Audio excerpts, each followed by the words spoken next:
presented by Mount Gay Rum. We really appreciate you showing up, and of course, Happy New Year. Happy New Year, Dominic. Hey, Happy New Year, Chris. Dominic is our brand ambassador for Mount Gay Rum. Mount Gay has been the longtime sponsor now for our spin. And Dominic is going to share with us how to make a Blackberry Old Fashioned. Now, we had Dario with us before.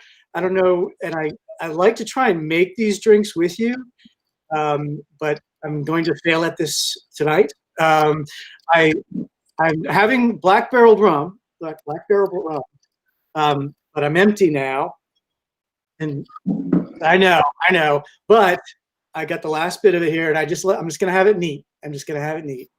But I'm all ears here now about how to make the old fashioned. Chris, thanks for the introduction, and having the Blackberry neat is equally as fine as to what I'm going to show you. But if you wanted to class things up a little bit this weekend or later on this evening, I'm here to show you how to make the Blackberry Old Fashioned, which is a really simple and easy to make cocktail for the most part. And I like this cocktail for a couple of reasons. One being the fact that most of the ingredients that we're going to use in this cocktail you can find around your house, hopefully. And second, because I feel there are so many ways to make an old fashioned, but this is the way that I learned for many years for some prestigious bartenders in the industry. And it's a very classic way of making the cocktail. And if you're using good ingredients like Mount Gay, you don't really need to add too many more ingredients to kind of muddle those flavors. So it all starts with good ingredients. I have my black barrel. Mine's a lot fuller than yours, Chris, but that's probably I work for Mount Gay, so as it should be. And then that little recipe card, Chris, if you want to share with everyone else, or they have it up on the screen to follow, those are all the ingredients listed. I have a glass with some ice. I have some simple syrup that I made, which is it's easy, sugar to water, 1-to-1 ratio. Just mix that up. I always have a bottle of some Angostura bitters, but if you have any sort of aromatic bitters, that'll work.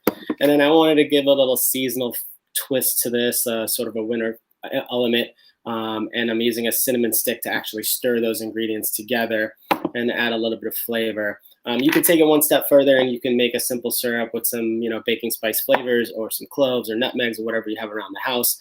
But I just kind of wanted to give you a really simple approach now so you can learn sort of the foundation of a classic rum old fashioned and you can take it from there. So start off with 2 ounces of Mount Gay Black Barrel, which has changed, by the way, Chris. I don't know if my colleague Dario had mentioned it on the show, but as of April 1st, 2020, we have a new master blender. Her name is Trudy Ann Branker, first female master blender in Mount Gay Rum history, dating back to 1973.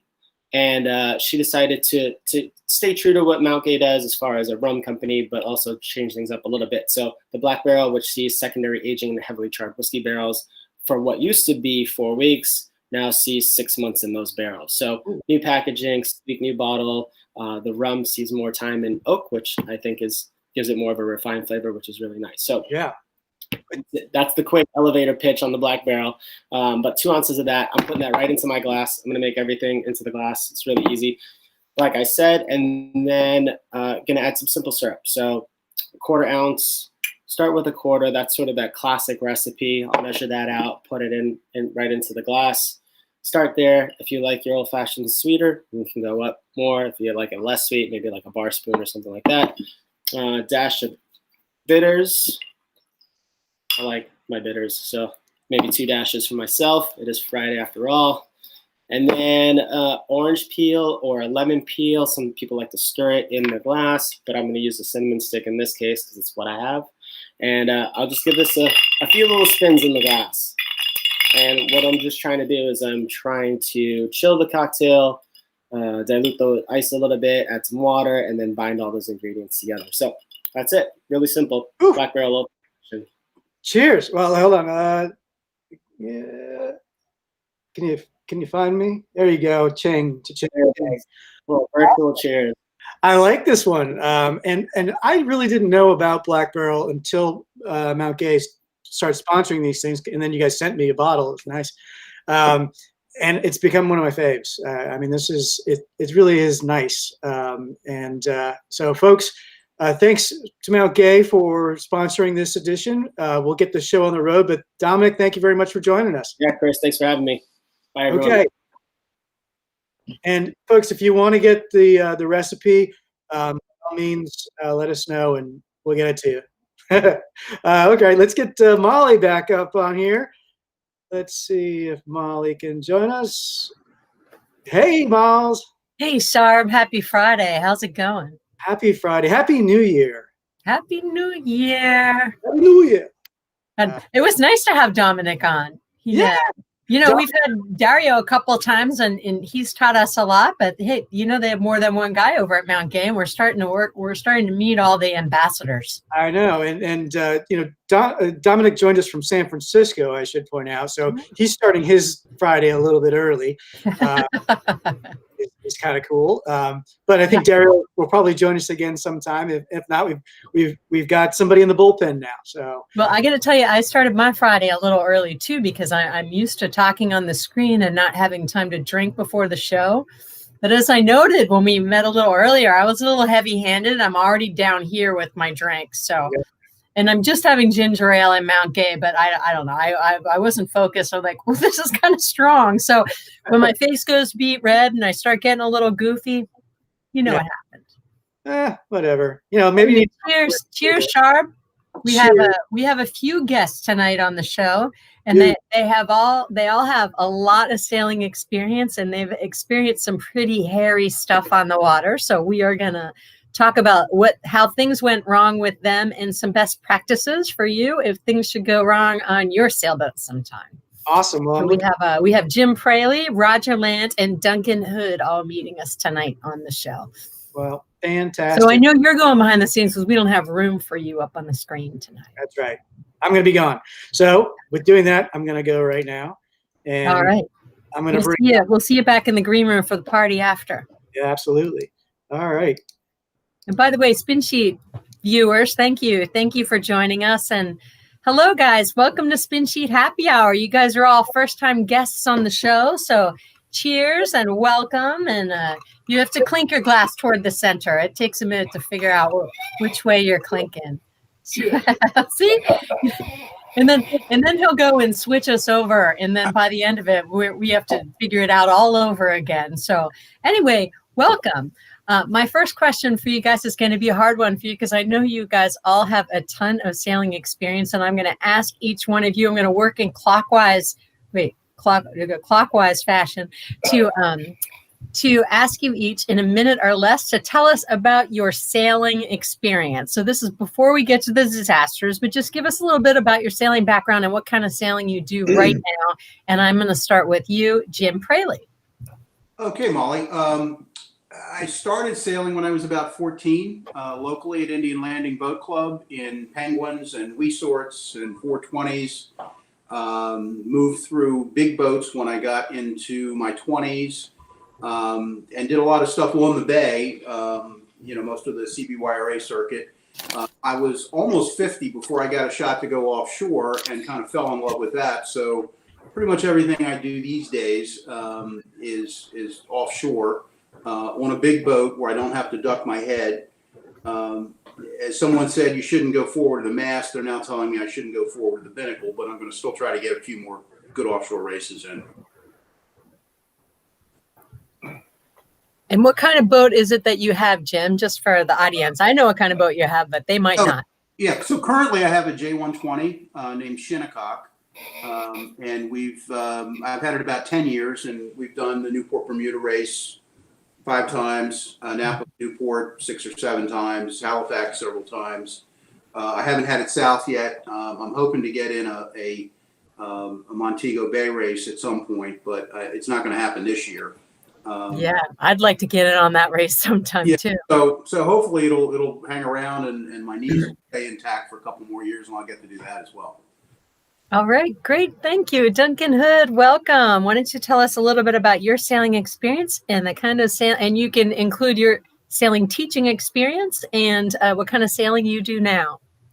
Hey, thanks, Molly. It's great to see you all. It's great to be here. And I brought my cocktail, as I know you all did too. I learned to sail, of all crazy things, in Canada on a snark. A snark is nothing really more than a styrofoam beer cooler with a stick in the middle. I learned all summer when I was 9 years old, and then a dog chewed it in half. And that was the end of my sailing experience for that year. But I moved to Annapolis in '79, started a sailing school in 1980 with my cousin Lex Burney, and we ran that for 10 years.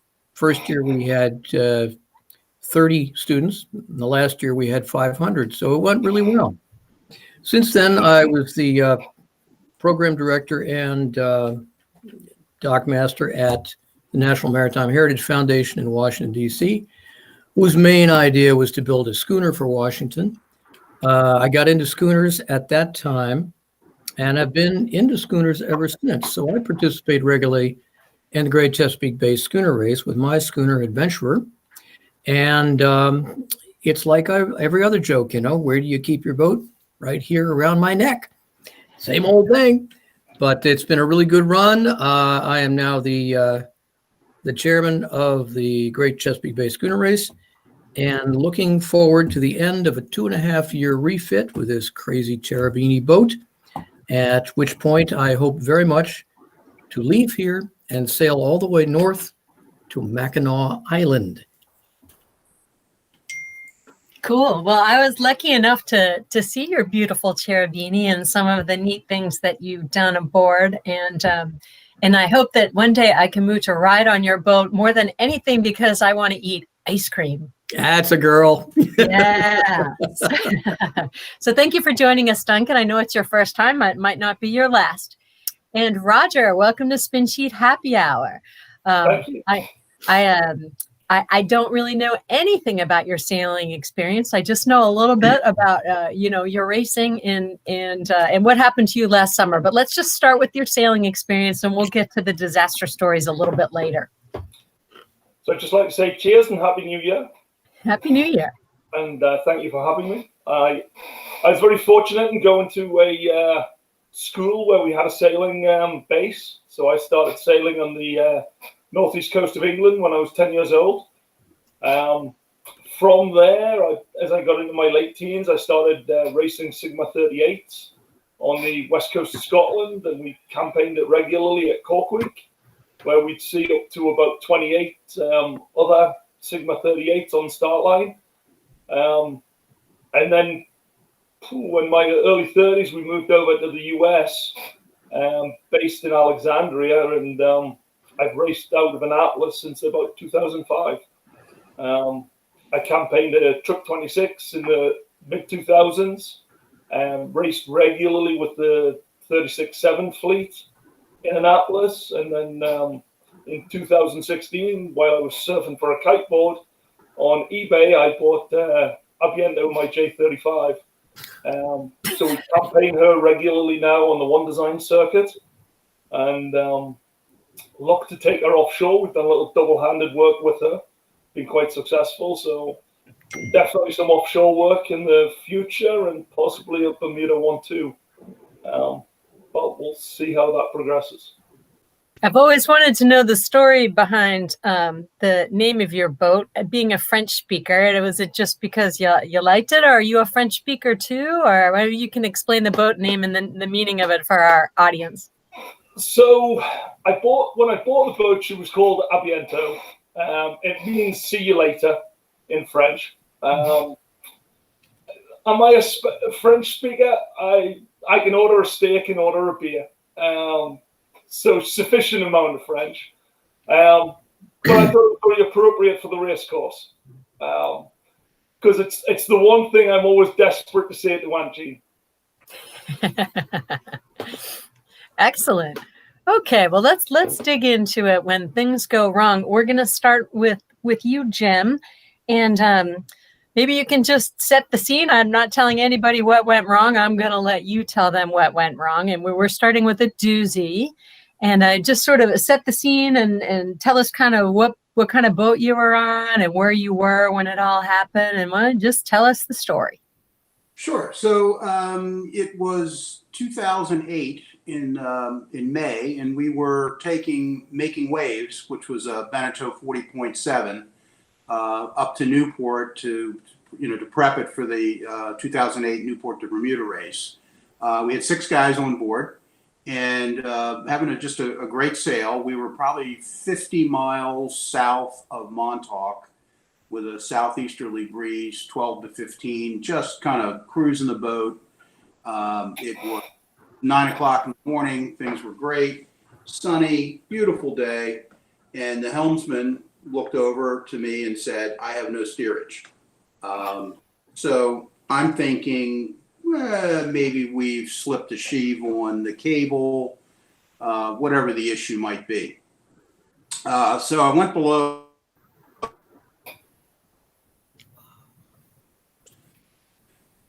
Oh, shoot. For the quadrant, trying to figure out what happened. Did it jump over? And I realized that the rudder shaft itself had actually broken. It comes up through the hull of the boat, right at the there's a joint. There's actually a tube that extends from the hull of the boat up for about 1.5 feet, just to keep water out if it gets past the seals. And that tube had actually broken at its point, and the rudder itself, the shaft, was snapped and pulled forward, so there was no tension on it to turn it. The tube is floating up and down, and water would seep in, but not a lot. So I went back on deck, got the guys organized, sent somebody down to kind of monitor that situation while we got sails down, put a call into the Coast Guard, and fortunately we're within VHF range and they could hear us. They said that they would be sending resources. As time went on, the weather deteriorated to the point that when the Coast Guard got there, it was a 47-foot motor lifeboat, which is, pretty awesome machine. When it got there, the two guys that were on the bridge deck leaned over and puked. So it was getting a little rough at that point. Ultimately, it's a long story. I mean, it played out over about 2 hours, but the first thing they did was send us a pump. The Coast Guard will actually send you a little, like half a 50-gallon drum sealed up. You open it up and there's actually a gas pump in there that with hoses. So you're ready. We didn't need it at that point. We're just getting a little leakage, but we had no steerage whatsoever. And, we got the pump running, but there was nothing to pump out at that point. However, bouncing up and down in the waves, at some point, the rudder shaft let go, it dropped through the boat, and we now had a 4-inch wide geyser of water coming into the boat. At which point we couldn't start the Coast Guard pump. I hope their budget's a little better because it was a little rusty.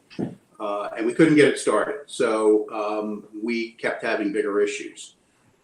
They did try to take us under tow at one point, but the weather was really kind of going south on us, and I was afraid we were going to bring the rig down. We had their tow line back and around the rig, and we kind of bunged up the pulpit just on the lines as we were swinging. But we had no steerage, so we couldn't follow them, and the weather was bouncing us around. It got to the point eventually where, the Coast Guard will tell you, it's your decision whether to abandon the boat. In very few instances will they tell you need to abandon the boat. They'll give you that option. But they had tried to tow us. It didn't work. We couldn't get the pump started again. We couldn't control the flooding. We had essentially knee-high water in the salon. We were starting to settle, and I made the decision that the government was offering us a ride home. We should probably accept it. And so they pulled up, literally, we never got on the life raft. We had the life raft ready to go. We had it ready. They pulled up to us, and in 2 waves, we literally stepped onto the boat, and they pulled away, and we sat back and watched the boat sink. It took about once we got everyone off, it got a little more buoyant, and so we had to sit there for about 20 minutes to watch it sink. At one point, they had instructed us to set off our EPIRB. We hadn't done it. We knew their resources were on the way, but and so we were kind of curious why, we'd given them our position, our lat line, why would we set it off? And then I realized it's because if they got there and we were gone, they would have something to home to. So that was kind of sobering. The other downside of it is my wife was the contact person for the EPIRB. So when they get a EPIRB signal, it goes to a rescue coordination center, an RCC, and then it goes down the chain. So the first thing they do when they get an EPIRB signal is they call the contact person and say, is making waves on the water. We've got a contact from an EPIRB. Is whatever. Oh, So Jim, you're freezing up a little. Oh, I'm sorry. Okay. I live in the country. I can hear you now. Good. So they call your contact person. In this case, my wife, who is now freaking out that the Coast Guard is calling her, and is kind of working her way through all this. The bottom line is I've changed the contact person on my EPIRB. It's now my mother-in-law, and she passed away 3 years ago. So I think that's probably better for all of us. So anyway, we got on the boat and on the motor lifeboat and watched Making Waves go down, and then they took us into Station Shinnecock, and we rented a car and drove home. So I note Station Shinnecock, and the name of your boat now is Shinnecock. Yeah. So when the 47-foot motor lifeboat showed up, they turned stern to, and across the stern it says Shinnecock, and I stopped for a second and went, I didn't think they named boats. The Coast Guard would name anything that small. I think they were just numbered. And then I realized that was just the station. If you see one of those boats on the bay here, it'll probably say Still Pond or Point or whatever the station, or Annapolis, I guess, whatever station you're from. And it just hit me at that moment that I said, if I ever buy another boat, and at that point I didn't know we were going to lose that one, but I said, if I ever buy another boat, it's going to be named Shinnecock. That's good. And so the name is Shinnecock, and it's in the same typeface that the Coast Guard uses. Oh, good. A little nod to the boats. So knowing what you know now, is there anything you would have done differently? There's a lot we've done differently. I am pickier about who's on board the boat. It's everyone acquitted themselves well, but I want to make sure that I know who's on the boat and that they know what we need to do. Our damage control capability is much greater. I mean, these days, I did not have a plug that would fit into a 4-inch hole and stop a geyser of water. I've got a half a dozen of them now. I've got a crash mat that we carry. I've got boards that are cut to fit all of the hatches if we were to blow one out. I mean, we're really amped up. We now have a 30-gallon per minute Edson pump that, fortunately, hopefully we'll never have to break out. And we work through with the crew, maybe not if we were going out for a day sail on the bay, but if we're going offshore, you're going to spend an hour with me going through the boat and finding every through hull, every plug that fits the through hull, where the damage control materials are. We've got the chart that everyone has showing where the through hulls are and the like, but we go through it a little more rigorously these days. We also have real emergency steering. We have one that was built by, I think it's Monitor, that actually is a cassette that clips into the back. We can assemble it and clip it on the back of the boat. I think a lot of offshore guys cheat on that. You're supposed to, under the regulations, have an alternative method of steering, but we all cheat and say, oh, well, we'll just take a spinnaker pole and we'll tie this thing to it, and then we'll use it as a warp and direct the boat. We couldn't do it on a J120 because we don't have a spinnaker pole. We'd have to assemble the J-sprit to do that. But this thing, it weighs about 50 pounds. It was not inexpensive, but I know that I can sail the boat with that and get myself home. So kind of it was a good lesson learned, and I think we've amped things up pretty significantly. So you might have answered this question in telling us that the extra equipment that you have on the boat, but is there any advice that you would give to another sailor who finds themselves in the situation that you were in that you hadn't already touched on? Well, I think having amped it up, and if you have the equipment that we have on board now, I think we'd have probably fought harder to save the boat. I think between a plug and crash mat, we could have probably, at least to the point that and with a 30-minute pump, I think we could have dewatered the boat pretty quickly.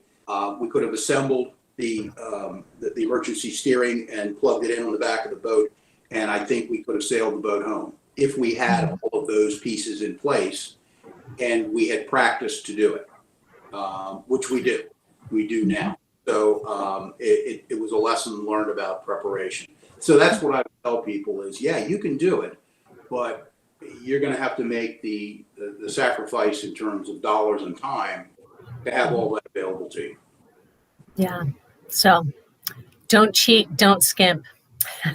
Yeah, unfortunately. Okay. Yeah, I mean, I get those questions from newer sailors all the time. Do I really need? And the answer is, you probably won't, and hopefully won't. But if you do, you want to have it. Yeah. Thank you. Thank you. Yeah, that's a pretty grueling story. I mean, I can't think of too many things aside from a crew member going overboard in a scary situation. But your boat sinking, that's about as scary as it gets, right? That nightmare of being knee deep in water on your own boat offshore. I'm glad you all made it well. Yeah, it is, and I will say there are a lot of people were calling me afterward and texting and emailing, saying how terrible it was that we lost the boat. But my attitude was, it's a Beneteau 40.7. They made 600 of them. It's not like I lost the family heirloom. I didn't sink Ticonderoga. It's okay. Everyone's home. We're safe. We had fried chicken and beer for dinner. It's all good. So. And so, Duncan, I want to ask you. I know you've done so much teaching of sailing and teaching sailing instructors. Is there anything else you would like to add about best practices for a sinking situation or a potential sinking situation? Well, I think it might be an interesting thing to have Jim describe a crash mat and also tell us a little bit about his bilge pumps. Those are required, of course, for those offshore races, and a description might help everybody. So crash mat is really nothing more than a waterproof tarp with lines on it that you can slide under the boat. Ours is I don't know, 4x4, 4x5, and it's a pretty simple. I mean, you can go online and pay a lot of money for something like that, but it's really nothing more than a waterproof tarp with lines on it that you could take to the bow and slide back and pull over the wherever your hole is, whether it's at the rudder or it's in the bow, and the external pressure kind of seals it up. So fortunately, I haven't tried that one out, Duncan. I don't know, but but it's again, we're as racers, particularly on the bay, we're always concerned about weight. I'm willing to make that sacrifice. Yeah. Well, as a schooner owner, weight is never a problem for us. So, as for bilge pumps, we have two electric pumps. One is the primary, and then I have a second one that we really use more for dewatering the boat because the 120 has a very shallow bilge and it collects a lot of water. And then we have two manual pumps. For offshore, you're required to have two manual pumps that are at least 10 gallons per minute. We have one that pumps from the cockpit. The other is in the boat itself. We installed that one, and it's a little Plastimo thing that you can pull out. Yeah. And we have a long hose on it, so we can move it around the bilge if we're just trying to pick up collected water. And then I have this Edson pump that you see Don Street advertising it and it's 30 gallons per minute, and it will put a 4-inch chain of water, geyser of water out. It will really pump. You have to assemble it. It doesn't take long. Quick clip, and it pumps pretty well. So I'm looking into maybe like a trash pump, like a high speed 100-gallon per minute kind of thing. The problem is I don't think we have the battery capacity to run it more than 15 minutes. Yeah. Now, it's just a little bit of arcane knowledge. When you use a crash mat, this comes from the old days when you used to use a sail for the same purpose, and it's called foundering, Foundering. Oh, a new word, I love that. Repository of knowledge. Thank you, Captain Hornblower.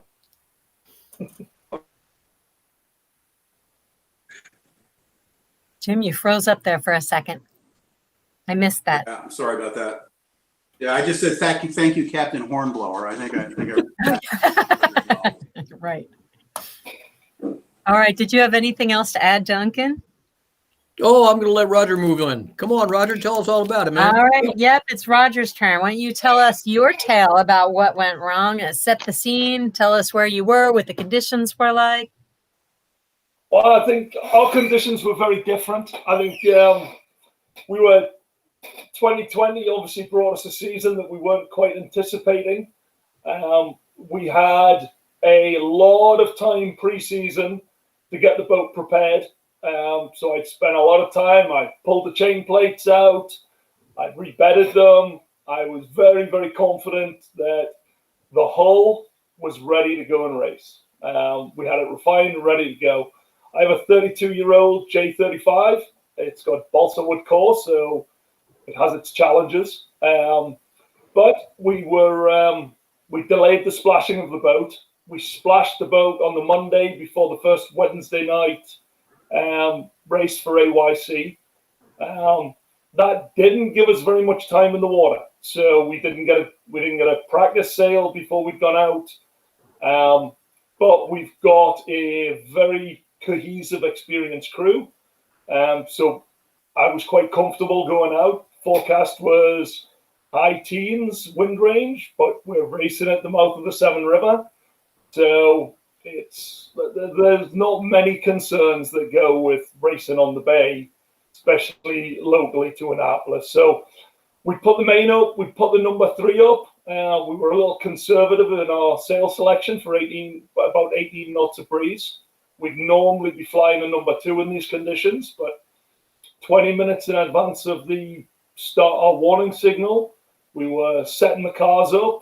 We don't get to fly the number 3 very often, so a little bit of fine tuning, getting the backstay right. We were on starboard tack, beating up wind. All of the crew were hiking. I think we had 3 of us back. And then bang. I looked up at the mainsail, and the top of the mast was sheared off and dropping. That's a picture once she was on as we were cleaning her up. But after the initial bang, where the top 8 feet of the mast separated, then there was a boom that came. And that's when the mast sheared at the deck line. As that happened, the butt kicked forward. The mast laid down across the port aft quarter. Fortunately, we had the crew off on the starboard side hiking. So once this has happened, then it really becomes a question of what next. So the first question out to the crew was, everybody okay? So we checked in, made sure that the crew were okay. Fortunately, we had no major injuries. I think it was only once we got to the dock that we found that we had one crew with damaged hand. So after that, it's a little bit of situational awareness and where are we? So we were windward, we were upwind of the starting area. We were in about 20 knots. As you can see, the seas are fairly flat. So we're very fortunate. It was very sheltered. It wasn't the Annapolis Newport race a year prior where we were sitting and playing in 12-foot seas.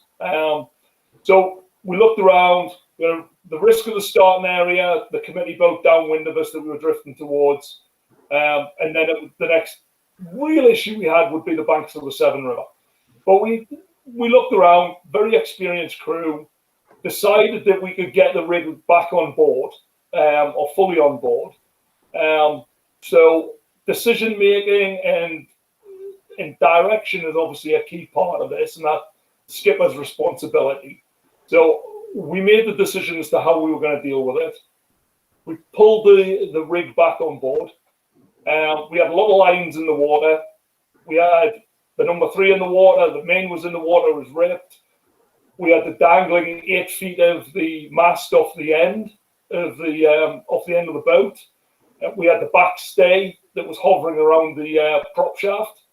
So it was really an effort of just cleaning the lines up relatively quickly in order that we could consolidate, start our engine in order that we can motor ashore. I think the benefit of where we are, or where we were, as Annapolis Yacht Club's Wednesday night racing, there's a lot of motorboats with sailors aboard, standing off ready to provide assistance. So, especially in 2020, extra big spectator fleet, right?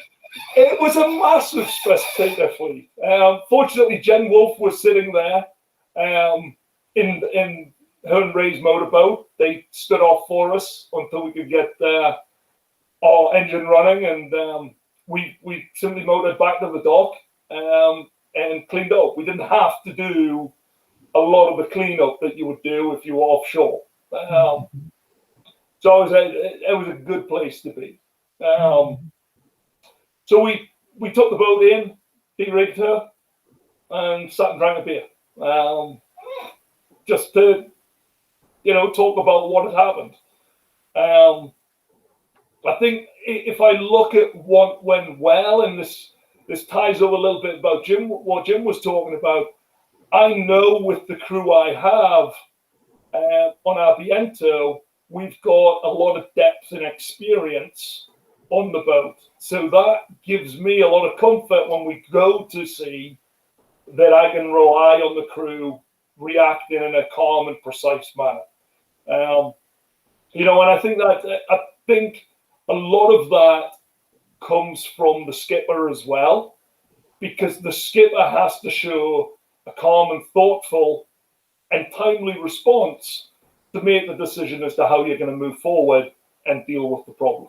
And I think having the relationship, the long-term relationship that we have with the crew, then that gives them some trust that we're confident in each other's abilities, and it makes cleaning up the mess a lot more simple. Yeah. As a skipper, I think when you look back at the picture that was taken by T2P TV, I've got a smile on my face. Yeah, you've got to maintain a sense of humor.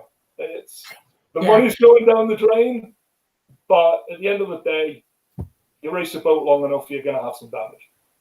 Yeah, well, it's great to have you telling your story on SpinSheet Happy Hour, because that night that you were dismasted, I happened to be doing yoga on the docks there at the floating dock there at Annapolis Sailing School.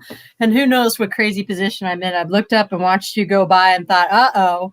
But I could see that you guys, it didn't look like an emergency, a physical, like nobody got hurt. And I know I've actually been on 2 boats that have had dismastings, and both times everyone was up on the rail and the mast went this way. And so luckily, we were all safe.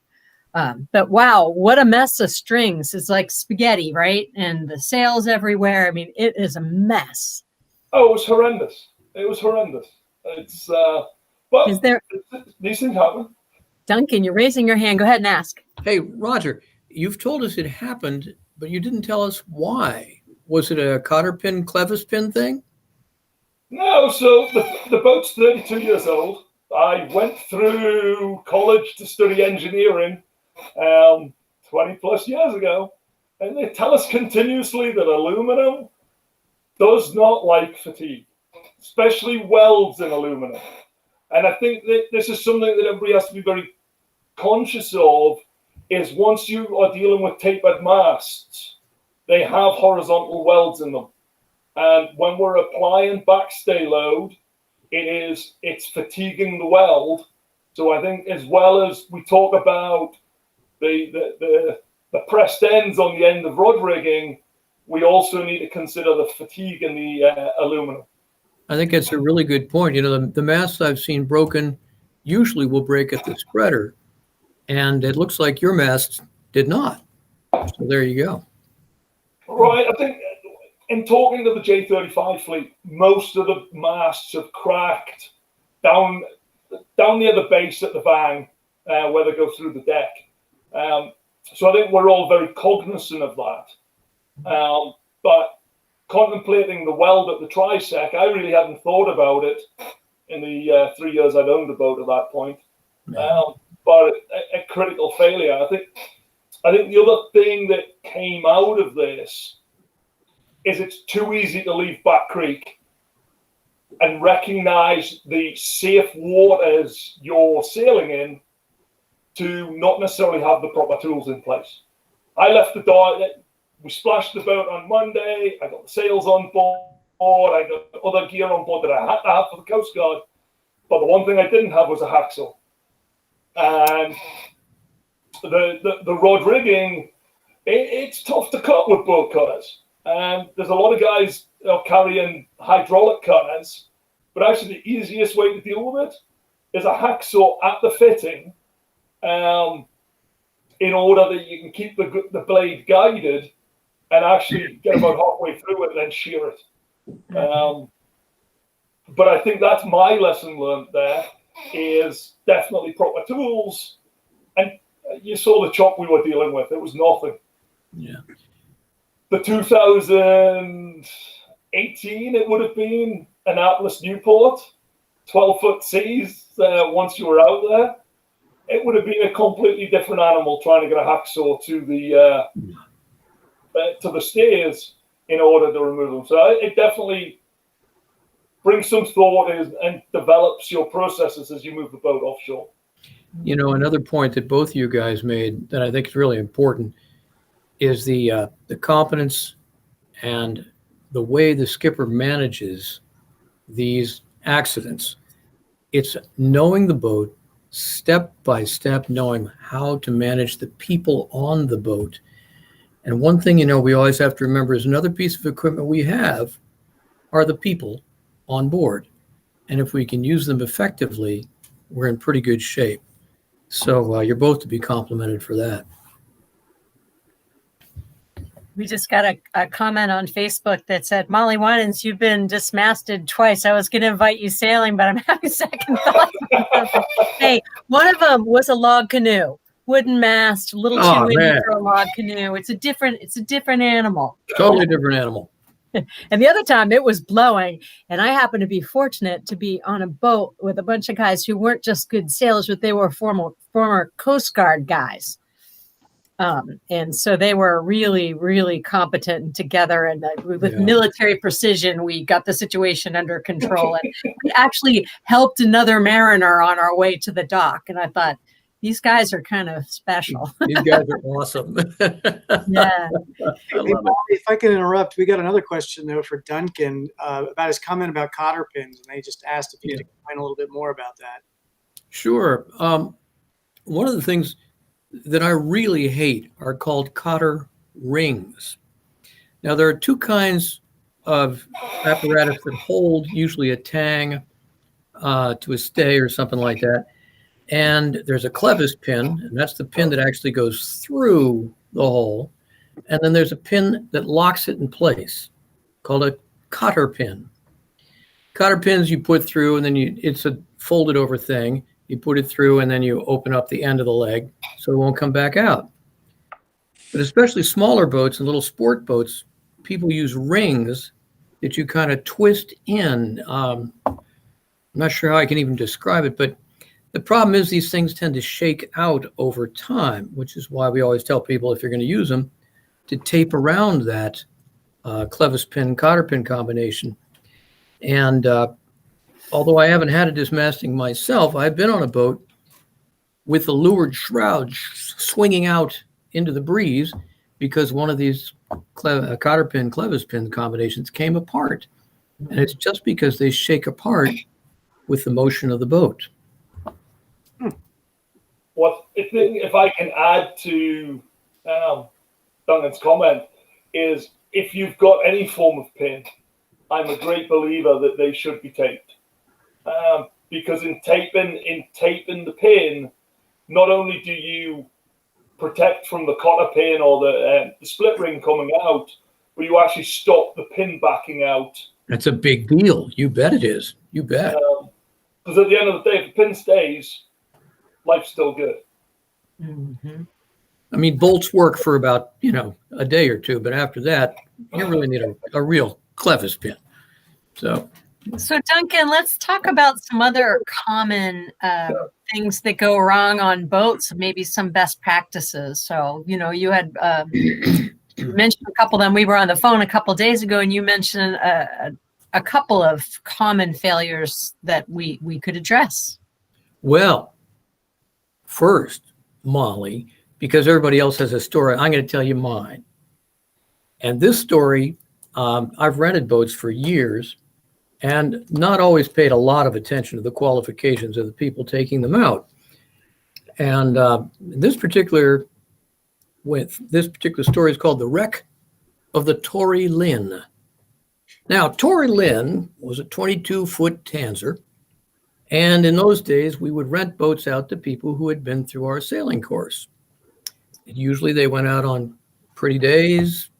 We'd tow them out. They'd sail around for an hour or two. We'd tow them back. We rented to a couple, and out they went, and a storm came along. And out we went to find them, and they weren't there. Nowhere to be seen. This is kind of worrying. So we stayed out there, called the Coast Guard. Nobody could find this boat. This is a very scary thing. Night is beginning to fall. The wind is blowing down the Severn River pretty hard. And that's kind of unusual because we're used to nor'easters. But it's blowing down. It was one of these line squalls. Gets to be 9 o'clock. We're still out there. It's dark. Nobody's seen it. And we finally get a phone call from this guy. He's on Kent Island. The guy's on Kent Island. Okay. Which is kind of 8 miles across from Back Creek. And he has now abandoned the boat. And he's gotten on, he's hitchhiked up the road and gotten a ride back home to Annapolis. He left the boat on Kent Island. And he was very upset with us for not finding him. After we went through what actually happened with him, it turned out this way. The guys saw the squall coming. They were about mid-bay. And so what they did was they went into the cabin and closed it. No one steered. No one tended the sails. The boat simply blew across the bay to Kent Island until it grounded somewhere near Roman Coke. The boat was then washed up onto the beach by the waves because that's the way the fetch was going, until it was far enough up the beach that the waves washed out the sand from under the keel. Now, once that happened, the boat stood up on the beach. The boat stood up on the beach, and the people ran off the front end and hitchhiked home. Well, this is a problem. So the next day I went over, and sure enough, the tide had receded and the boat was completely dry, upright in the beach, not on the beach, in the beach. You got 3.5 feet of steel and lead embedded in the beach, and you can walk around the boat and not get your feet wet. Next, we climbed up into the boat. Now remember, we're on a lee shore. So the waves have been washing along, smacking the boat in the back, throwing sand up into the cockpit. The cockpit's full of sand. But wait, there's more. pushed the cabin hatch open. The stench was insane. Insane. These guys had been below with the hatches closed, vomiting on each other. And here we have. You didn't tell me that I part. didn't tell you that part. I got a boat full of sand and vomit that is now embedded in the shore. This is a problem.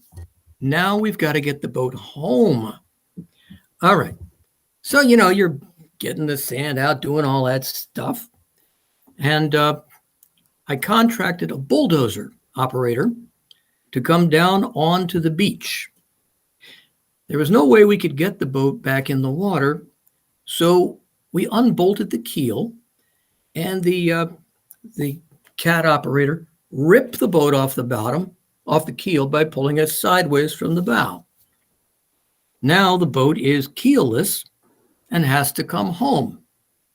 Well, we'd taken over a whole bunch of pegs, so we bunged the holes where the bolts went through and dragged the boat home in the water, and amazingly, it stayed upright. But tippy, oh my God. All the way back across the bay, no wind, it was good. We got back. Then the bulldozer operator lifts the keel out of the sand. Then he took it up to the road, put it in the back of a pickup truck, which then drove it back to Annapolis. We dug a hole, lowered the keel into the hole, lowered the boat back on, and bolted it back together. I'm not sure we ever really got all the sand out of that boat. And oh my God. Well, the guy was furious that we wouldn't give him his deposit back. I'll say I'm not sure that rental was worth the price of the rental for you guys, right? It was like a $200 rental. It was like, dude, why didn't you come home? So, foresight and a little bit of planning is always a good thing, and never abandon your post during the battle. Oh, God. Someday I'll tell you about Dead Man's Delivery.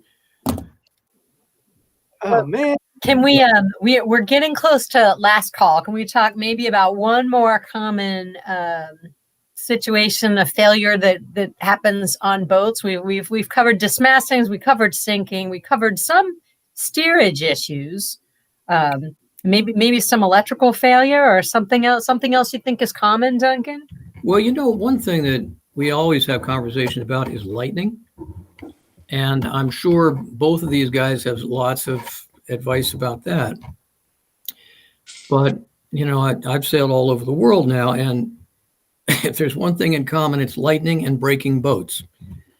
And lightning is weird because lightning can pop a light bulb or it can blow a hole in your boat. And I think it's the finger of God. Bottom line is you're going around there with a great big stick asking God to hit it with his lightning bolt. So we talk about grounding the boats as best possible, carrying heavy lines from all tangs and all masts to a grounding plate. And then you can wax poetic. Once we have a lot of beers at a bar, we can wax poetic about how to temporarily ground your boat, which is always a fertile conversation. And basically, it's any way you can take the electricity to the water without going through you or through the boat. But one of the memories I have is being out in a pretty intense electrical storm. It was the end of a pleasure sail. I had my mother-in-law, I had my sister and her new baby, and my wife. And there's this storm going on, and I've got them below, out of the way. And I look down, and three of them are holding onto the mast. Dude, let's let go of that for a little while. So electricity is a big, tricky thing. Batteries are a problem all the time.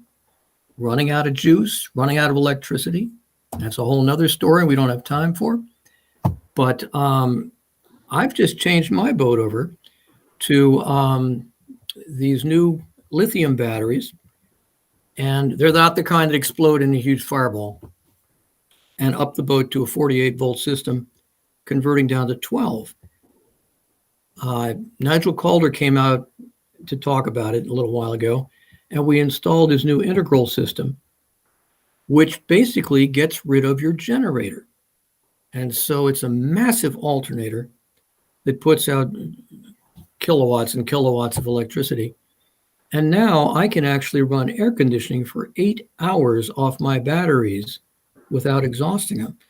So technology is moving forward in a very exciting and fun way. And someday we'll talk about electric boats too. You know, talking about electricity on boats might be a good SpinSheet Happy Hour topic. You know? Oh, I bet we could have the guys in from just about any marina. They can. Yeah, and that's part of the reason why you can have ice cream on your boat. Well, you make choices, right? You can come in first, or you could come in comfortably. Yeah, well, I hear that the air conditioning bit that was a bit to please your wife. Oh, absolutely. Make sure I married an actress. When you marry an actress, all things go to hell. Well, thank you guys. It is last call. Yeah. And we know that our readers have to make dinner, and our readers, I keep calling them readers. I guess they're viewers, they're Facebookers, they're an awesome audience. Thank you guys for joining us. And thank you for sharing your tales that had to be a little scary. So cheers to you guys. Cheers to you. Which way do I go? This way. Ding. And it's Jen, always Roger, a lot of fun to meet some of you you. guys. I haven't, I haven't had a chance to meet you. I've met so many people in this way this year. So I look forward to meeting you face to face under the regatta tent sometime or on the docks. And in the meantime, I hope you guys will stay safe and healthy. And I hope you will come back and join us as guests and viewers for SpinSheet Happy Hour. We're going to have another one next week. In fact, we're back in action, guys. We are going to have SpinSheet Happy Hour every Friday night through March. And next week, we're going to be talking to some of our diehard SpinSheet Century Club members about what they get about challenging themselves to get 100 days on the water each year, and some of the things they learned from it, and a couple funny stories, hopefully, too. But in the meantime, thank you guys. Have a great weekend. Sharba's going to come back on. He's going to kick us into the green room. I hope you'll do not hang up, because once we're not live, we're going to have ourselves a little after party in the green room. So. Yeah. But thank you, everybody, and thank you, SpinSheet audience, for watching us. So, Sharp, take it away. All right, I'm going to put you all into the green room real quick and show my beautiful face one more time. So, anyway, thanks again, folks. This was actually awesome. That was really fantastic. Duncan, you kind of stole the show there a little bit, but hey, I thought each one of those were just an amazing story. And I hope everybody who watched got a lot out of it. Again, a big shout out to Mount Gay for sponsoring this. We can't do these things without them. And of course, to you guys, thanks for tuning in. And if you like what you saw, let your friends know, let your family know. Hey, you got to tune in for SpinSheet Happy Hour. We got, like Molly said, we're lined up through the end of March right now. Every Friday, it's going to be a cold, winter. We've got to hunker down. So if you're not planning on going anywhere, what better time can you spend than on the SpinSheet Happy Hour? So until next time, I hopefully see you next week. And stay safe, stay healthy, and we'll see you again. Thanks, everybody. Take care.